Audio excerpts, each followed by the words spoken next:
Hello everybody, it's Thursday morning down at Winton, and we don't often get a chance to see the extraordinary CMA team because actually of course they're sitting across the table from individual clients in each of our life centres and sometimes here at Winton.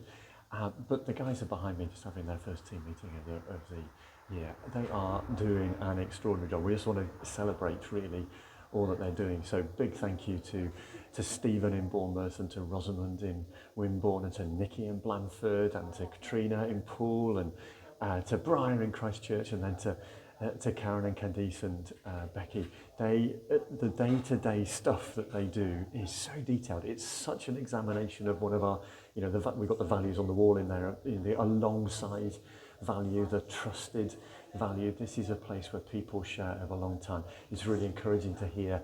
If you do try and get hold of a copy of their annual review, because it's just a lovely story in there, and some of the stats just blow you away in terms of the amount of that these guys are working with individuals, but also the difference that it makes to an individual. I love, for example, hearing stories of where we're alongside other partners. So in Poole, there's a really helpful guy from a gambling addiction charity who's working with Katrina on a particular client situation, and that care and working with someone over the long term means that actually they're more likely to see a really great change and transformation in an individual's life.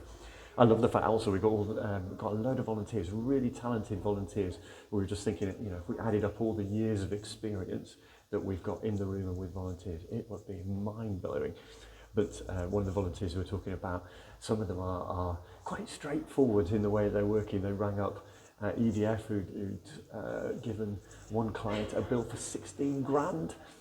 Well, that didn't last long when this volunteer rang up them, EDF, and said, we're not having that. Grovelling apologies very quickly. So we have some great volunteers out there as well. So yes, do have a look at the CMA report. Just a reminder that Becky is now our CMA centre lead, so we're part of a national franchise, the Community Money Advice. She's the CMA lead, and actually some more good news this week. We have appointed a person who's going to be brilliant, really experienced to the financial resilience role, and that's a role that's going to be like, if you like, the triage point. Is going to start in Poole and Blandford to helping people not to understand what sort of financial issues we're dealing with. Is it to do with their benefits, in which case let's link them to citizen advice? Is it to do with income maximisation? Are there tips around budgeting? So they're going to be building up teams, and it's going to take some time. And like a lot of FaithWorks projects, we're going to start at the beginning, and then it will grow incrementally, I hope, over the coming years. So some really lovely stuff today. Give them a big cheer when you next see them. Hello everybody, it's Friday afternoon and it is never dull in FaithWorks because next door, I'm down here at Poole Life Centre, next door they are just setting up to do a first week of a ukulele training session. So before the noise starts, I thought I'd get in, but it's a guy from a local church who's a music teacher who's going to go down for 5 weeks, and we're just a little experiment to see whether the parents and indeed some of the children from Smile families can benefit from building their confidence up just by doing learning a new skill and hopefully making a pleasant noise, but we'll see what happens in a few minutes. But that strengthening word we were using as sort of our guide for the year, well, I guess this is strengthening people's confidence.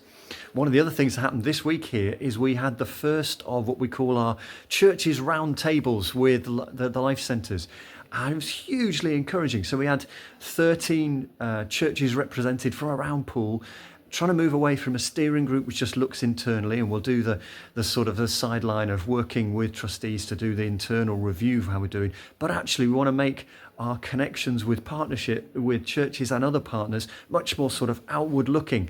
And so the round table that we started this week, the first one, was exactly that, is saying how can we work together, particularly with churches, to see that whole person mission that we have given. So not just giving out practical stuff, but actually relational alongsideness, and actually been wanting sometimes to say, hey, can I pray for you about that? And really encouraging to see the outcomes of that. What they loved is hearing stories that Ian was able to say about what that relational aspect means. So Ian was saying the fact this week they've got a guy who's sadly coming out of homelessness, has had to have his foot amputated, but he has a dog, and what was he going to do with his beloved dog?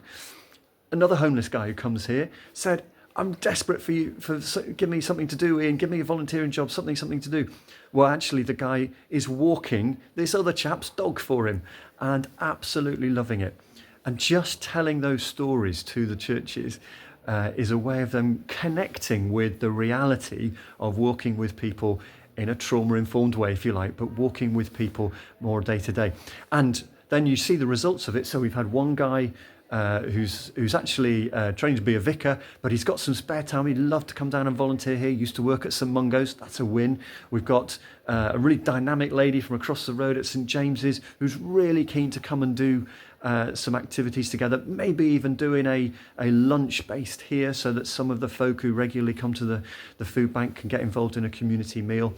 And then there are others who, there's a lovely lady here called Elizabeth who just sits and prays and just discerns who needs to go and have a little word alongside them. But she's getting into her 80s, and so some of the church saying, hey, maybe we could come down and just sort of sit alongside her and see if that's something that we could, some of our congregation could pick up. So hugely encouraging and strengthening both for our links with churches and for the individuals that we're trying to help. So one of the verses that was on my screen this week was, I am the Lord your God who takes hold of your hand and says, do not fear. Takes hold of your right hand. That's a strengthening thing as well. Have a good week. Thanks for all you're doing. Keep going.